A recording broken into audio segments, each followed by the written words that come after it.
Bro, this is chubby. No, this is chubby. This right here is chubby.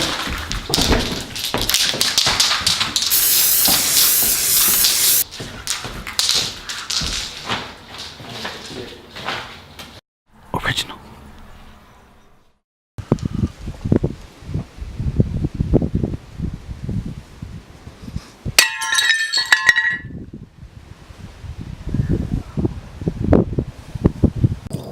What's up, everybody? Welcome back to another episode of The Dish, where we dish out garbage every week and you still eat it up because it's good. I'm Joel, and this is Blaze Avenue. Yee. I feel like you've told me before, Yeah. and I do not remember, or you gave a really vague description. We might do something, but what does Blaze Ave be? I mean, I guess when you hear it, you kind of think, you know, I'm a heavy ass smoker and shit. Obviously, because of the Blaze. Yeah. That's what I thought, because I was like, yo, this guy don't smoke. I smoke, and it was just occasionally once in a while. But, so what happened was, for some reason, I had the name Avenue on my mind for the longest time. I was thinking of a name change, and I don't know if I want to go Mr. Avenue or Avenue, something Avenue. And I watched the show, Dumbfounded Show. You remember the Hot Box? Mm-hmm. And so I watched the Hot Box. You know, I was like, the episodes and shit. It was pretty cool. You know, artists talking to artists. And they were always blazing it inside a fucking hot box in it.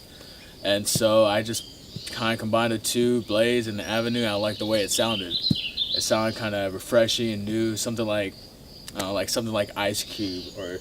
It's hella unique, so that's what I was wondering, you know. Yeah.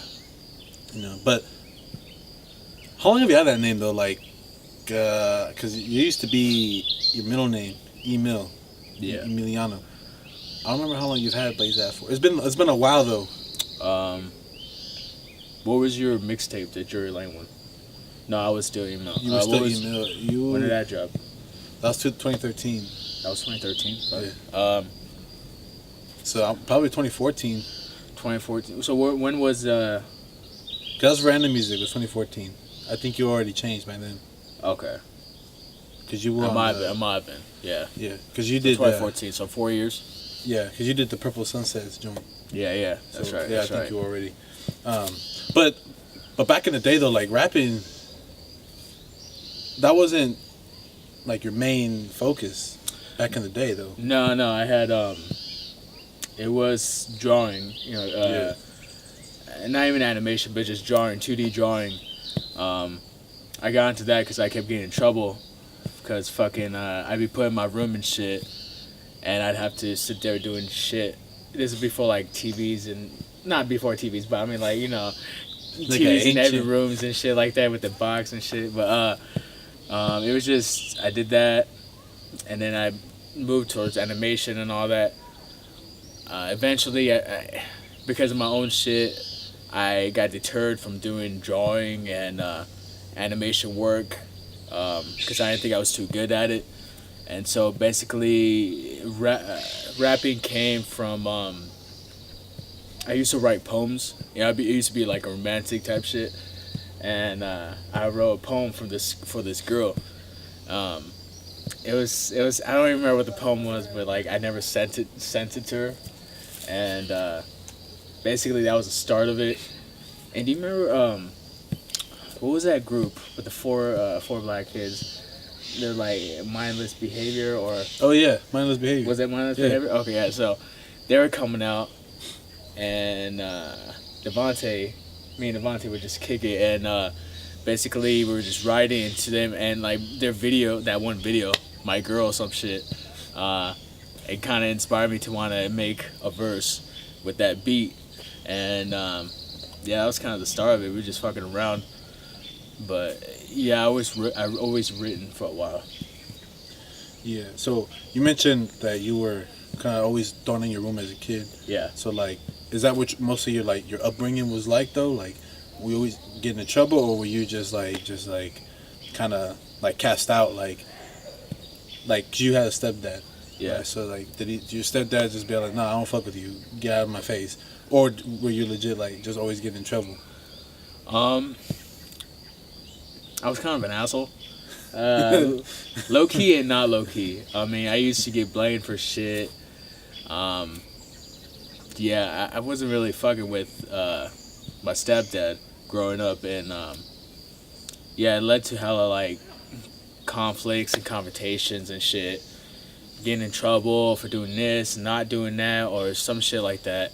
And it was just a lot of it was just like a lot of hard fucked up times and shit. And basically, like it just I didn't really fuck with him, and that caused like some kind of a disturbance or some shit in the house.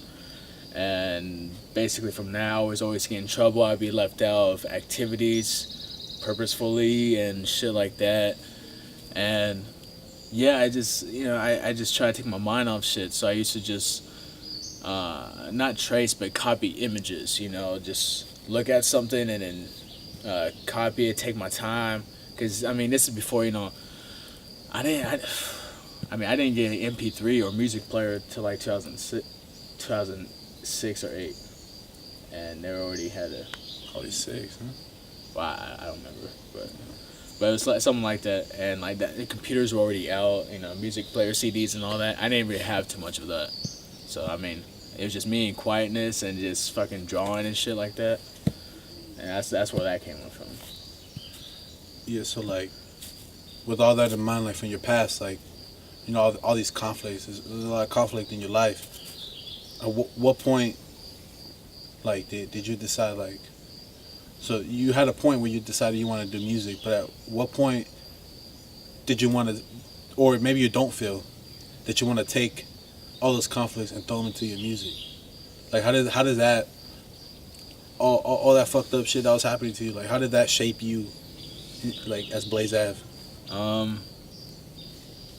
mean, I kind of just, lived and dealt with all that shit. It was no, like, at a young age, I wasn't like, this is that kind of person I'm gonna be. And shit like that. Basically, it was who I listened to. And at the time, I didn't rap and shit. Rap, hip-hop wasn't really loud in my house. And it was like oldies and then some like that. What would you call like the early 2000 rock? Like Green Day, that was punk rock, wasn't it? it might have been punk rock. My Chemical Romance. I was into all that shit. And then I got into hip hop like 2006, 2007, when my stepdad was kind of leaving in and out of the house, and so it was just I started listening to Eminem. Like I got real serious into Eminem when I heard Mockingbird, and I thought that was hella like a creative, artistic, and it was like he was flaunting his skills.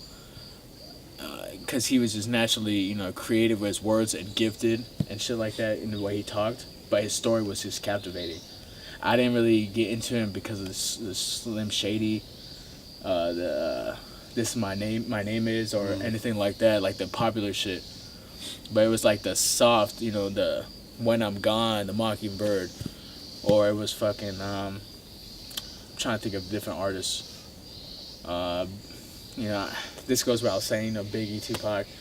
But yeah, it was just a combination of that, and it just felt natural. Like it was a natural progression. That was the music that I first heard, that first vibed with me, and then I naturally took in what they were doing and I tried to imitate that rather than just making noise. Right. Yeah.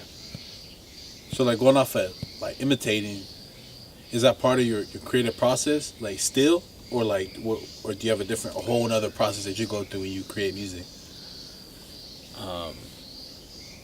Like how was it being in the beginning, or like how is it now? How's it? Well, let's do both. Let's do like Okay. when you first started, right? Because you talk about you were in high school. Yeah. Right, when you started writing. Yeah. So your creative process then and your creative process now, and like what's the difference? Well, what's the same is I still use hella syllables in my shit.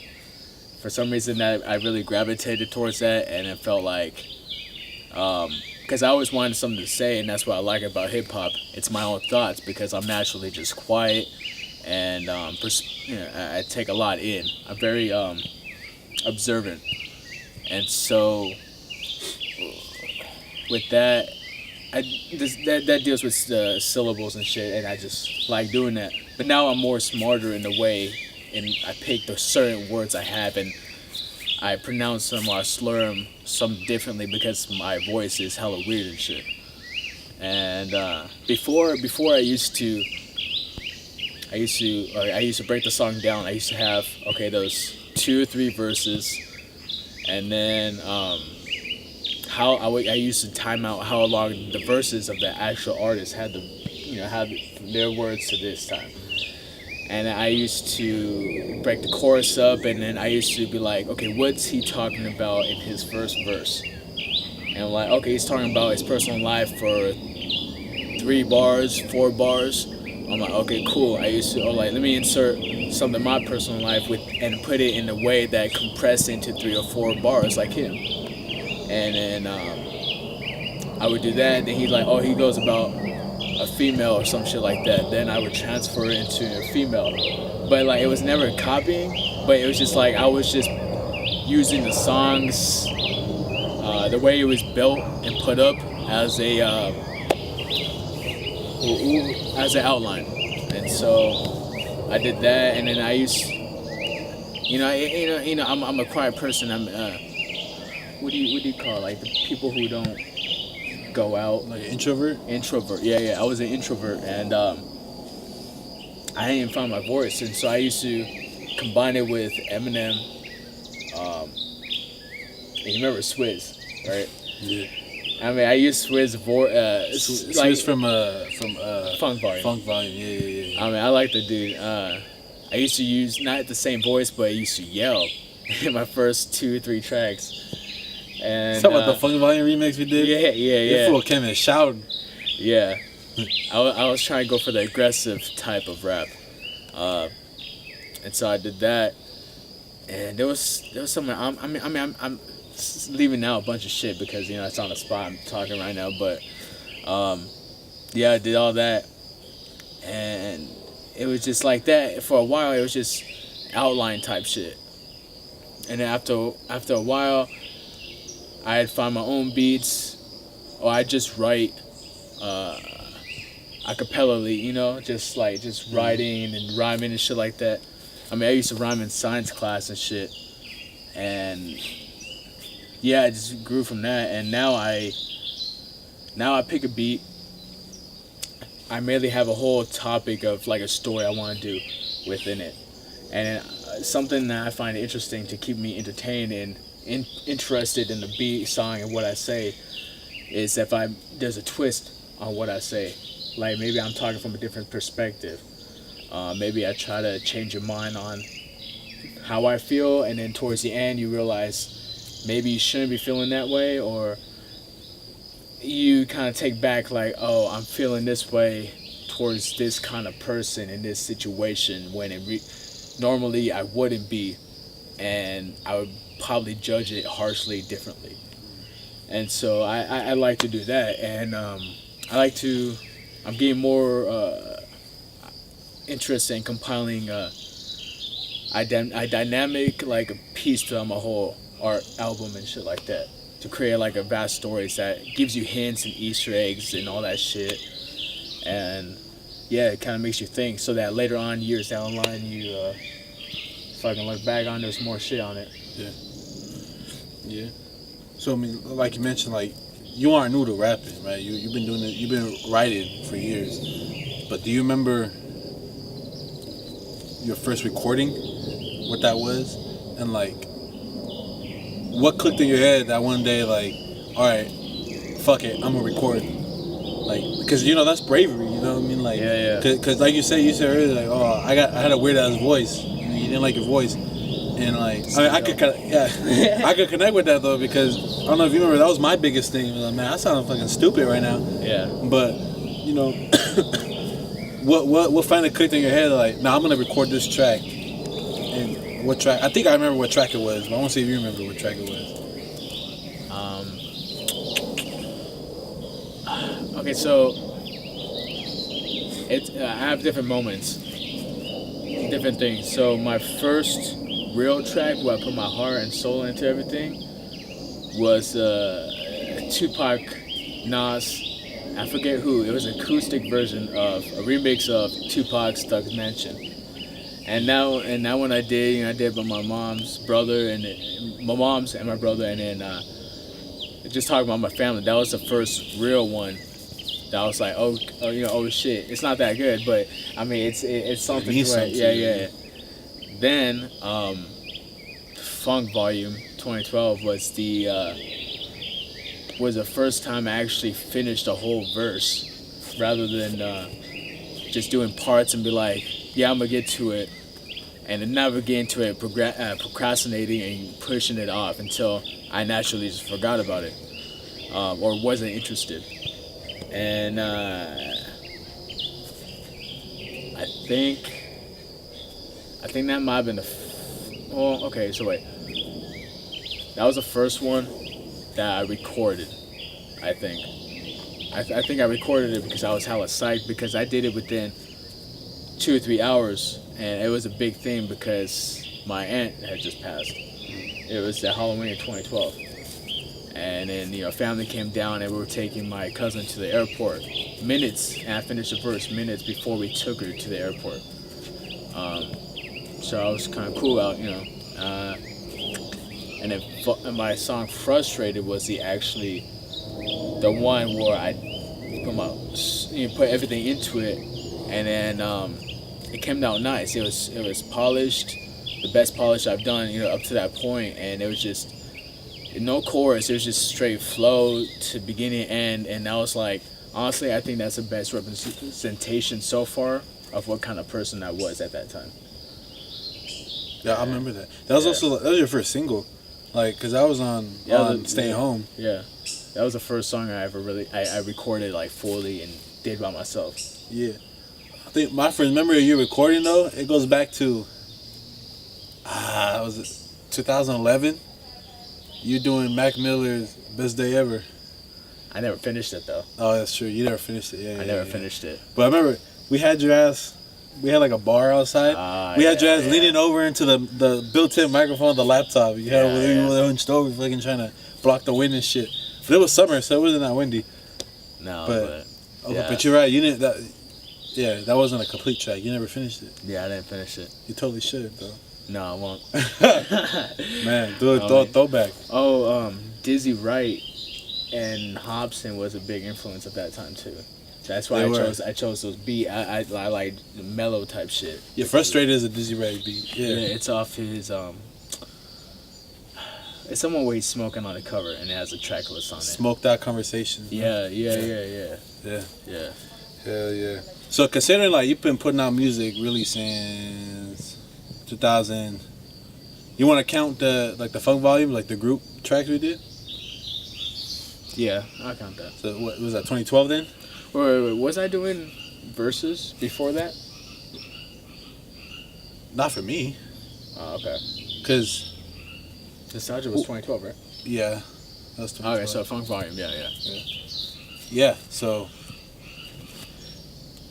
I think it's pretty safe to say, like, you don't have a ton of music out. No. But do you have like a small loyal, fan base, or people that you fuck with you back, that listen, right?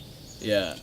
Because if you go on like on your Instagram, you all your freestyle videos, like there's a consistent number of views on there. You know what I mean? It's only 3 so far, but yeah, it's kind of cool.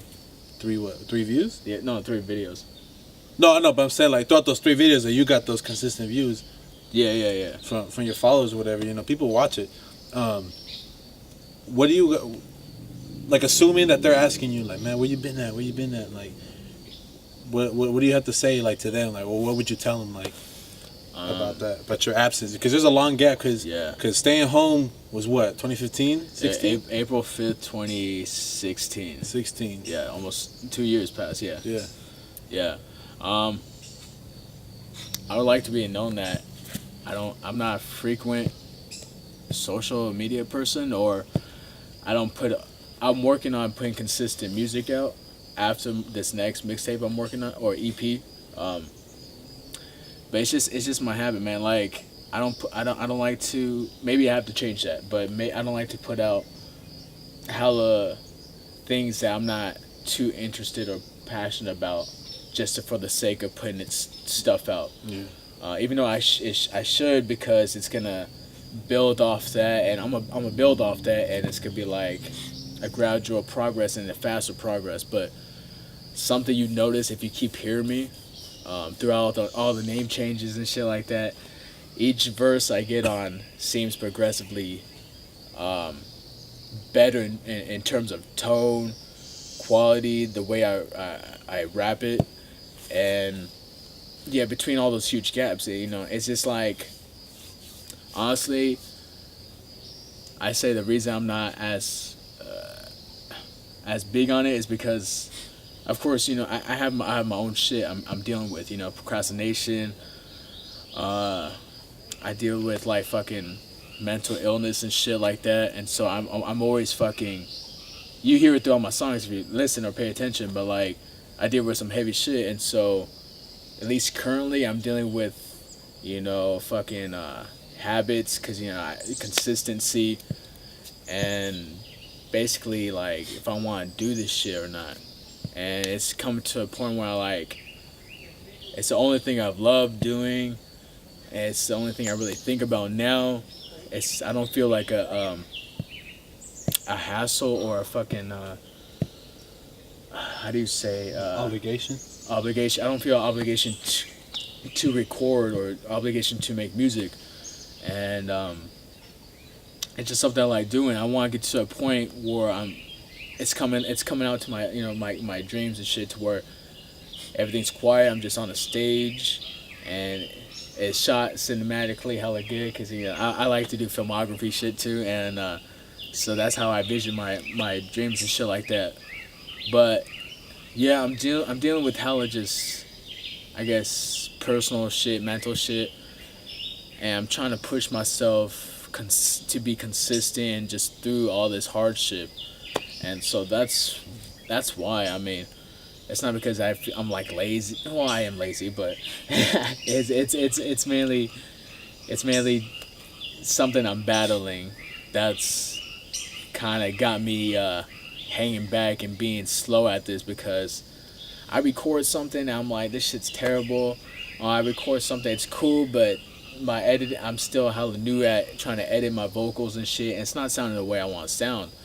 And at the end of the day, it might not, at least for this project, sound the way I want to sound, but like at least when I'm finished, it's gonna be what I want it to be. Yeah. It's a whole process of all this shit, and yeah, it's just a process. I want to be like, the amount of work goes into. I want it to be heard how much work went into it, how my perspective has changed throughout each verse or each project. And I'd rather have a small group of projects that each time they got better and better, it meant something more each time, rather than hella throwaway songs and shit. Like I could have fucking 100, 200 throwaway songs. I'm like, I used up all my ideas and shit, and my flows, the way I rap and shit like that, the beats. Or I could be like like a Russ, and like 500, 700 songs in, and that's where I'm fucking finding my sweet spot. It's just me personally. It's just that's what's kind of holding me back right now. Yeah. So you kind of touched like very briefly, like, so your upcoming project is EBT. Yeah. Right. And that's just an EP. Right? Yeah. And yeah. so after EBT, like, before we get off, why don't you tell them, like, what do you got planned? Like, are you gonna do more? Like, you got music videos, or you planned out, or you got more freestyles on your Instagram, or you just about to dive into the next project? Cause you say you don't like throwaway tracks, Yeah. So my plan is a very brief kind of overview of it for you guys. It's kind of just like, it's getting this project out, then working straight into a video for each of the songs on the project, and then after that, the plan is to start song by song, recording, writing, and completing the song, and then do it like send it on SoundCloud, Bandcamp, all that shit, and to a point where I'm buying every single beat, or having someone I know make every single beat that I'm using, so I can own it and then perform, or either perform first and then have the beat making first. But yeah, performing is coming up close. That I want to start being consistent. You know, I performed my first time, you know, a few months ago, and it was great. I loved it. Fucked up, but I loved it. And but yeah, I want to do that and be more consistent, because I know people who be performing, and I'm just a slow learner. But like, I think when I get my shit ready, it's gonna be solid, and it's gonna be, you know, I like to hear that quote, you know, saying like some people are talented and some people are skilled. I like to be skilled because it means I work to get that so-called talent that you think I have, and I made sure it was there to stay, rather than someone who's talented and just relies on that talent, rather than them being skillfully, you know, like working on it and shit like that. So that's how you end up like Trinidad James. Huh? That's how you end up like Trinidad James. You just rely on your talent. You fucking you one hit wonder. Yeah, talent gets you there, but I mean it doesn't it's not consistent, and it doesn't keep you there. Yeah. That's where skill comes in. And so yeah, I mean honestly the biggest thing I can say is work on your personal self. That's the thing. I know it's gonna be a long road, especially for me, but like, cause I have to take care of myself and grow myself as a man before I'm able to do what I want to do in music. I have to get all that shit cleared, because once I can feel it, you know, once I do make it, it's gonna be crazy and heavy. Like, I'm gonna run into some heavy shit, you know, personally, you know, and just like business wise, financial wise, or morally wise, and I gotta be solid. I gotta know who I am before I get into all that. Right. So before we sign off, I'm gonna leave your SoundCloud in the description, your Instagram. You wanna make sure you follow him, because he's gonna start putting out the freestyles again, right? Pretty soon. Hopefully. Yeah. Now you got to now. It's on camera. I know. You got to now. A lot of shit's on camera. Yeah. So follow him. You know, make sure you follow his SoundCloud. You know, you download all his shit's free right now. And any closing words? What do you want to talk? I picture sunsets where we can finally rest. Get to a point where life isn't a struggle anymore, no repping sets. Niggas can finally use some common sense. It ain't been common sense, common left. No poetry, just partying and blowing tree. Feeding our minds to believe in simplicity and not knowing the psychology of you or me. Things are being handed to us, fed through a tube, keeping us just barely alive, like I need this shit in order to survive. Man, it's a habit, we're following its drug like a rabbit going down a tunnel. They're stuffing shit down our throats like a funnel. It's all chaos, you feel me? Use your fucking brain. It's a simple systematic technique. It's nothing unique. Gotta control the masses, make sure the kids grow up to be some dumb asses. Our decisions are getting harder, but we're slowly getting smarter. Give it time before we take back what was once ours. We need to find a way to heal our scars. Blaze Avenue, Hayward, California.